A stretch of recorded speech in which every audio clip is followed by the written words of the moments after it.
Hey, Faker Battlecat here. I'm here to discuss one of life's biggest dilemmas. When you're buying an orange, are you going to buy the big one or are you going to buy the small one? Hey, I know it's a difficult decision. And today, I was at the farmer's market holding the biggest cara orange I could find. It was gigantic, as you can see. While I was taking a picture and recording this monumentous event, a fellow farmer's market attendee stops me, taps me on the shoulder, and says, "Hey, you gonna be buying this orange?" And I said, "Yeah, look at how huge it is.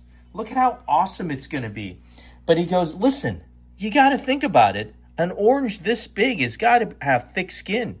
And if it has thick skin, it's not gonna have as much meat. It's not gonna have enough sweetness." I went on to explain, hey, I have no idea what you're talking about.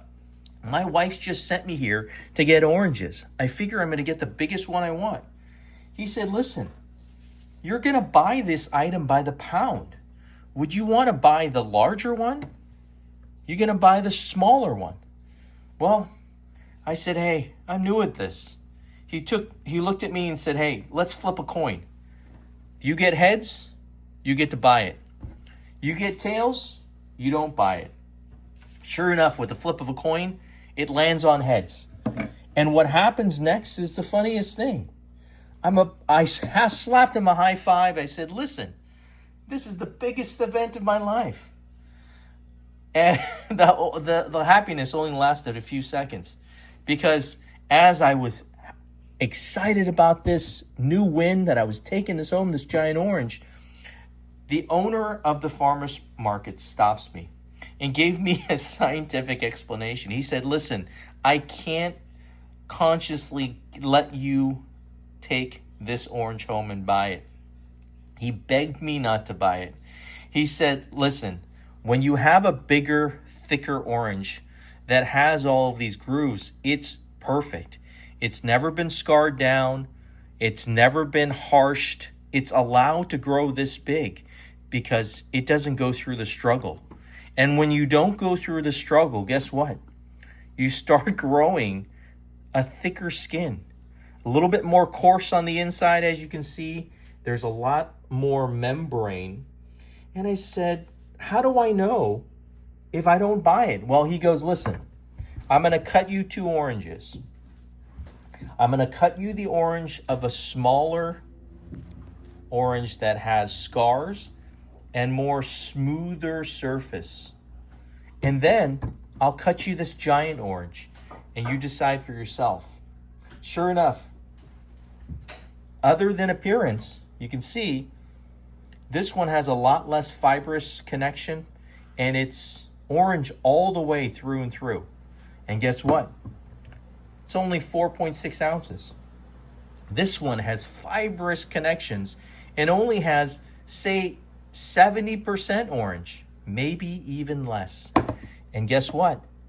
It's more than a pound. Well, it was obvious. I tasted this one. It was the most vibrant, concentrated orange flavor, sweet. It was out of this world.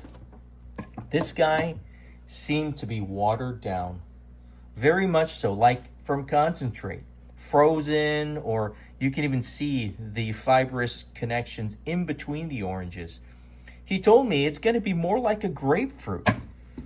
Well, after the discussion and the laughs that we had, he gifted me this as a lesson, a life lesson on if you had a choice between picking a smooth, scarred orange or a giant orange with thick skin without any scars.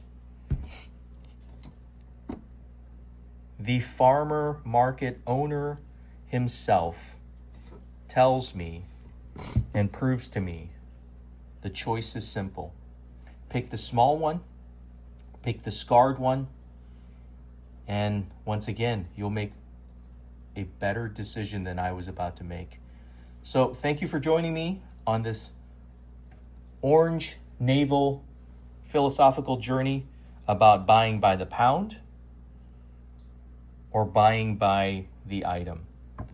Even if it was by the pound, I would always buy the smaller, sweeter one. Okay?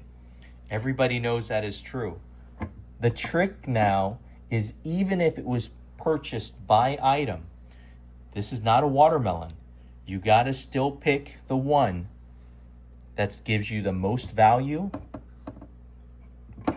and gives you the most juice. So once again, I'm not a philosopher or a theoretical physicist, let alone an orange expert. I'm just here to share my farmer's market experience. Thanks for joining me today. Ficker Battle Cat out.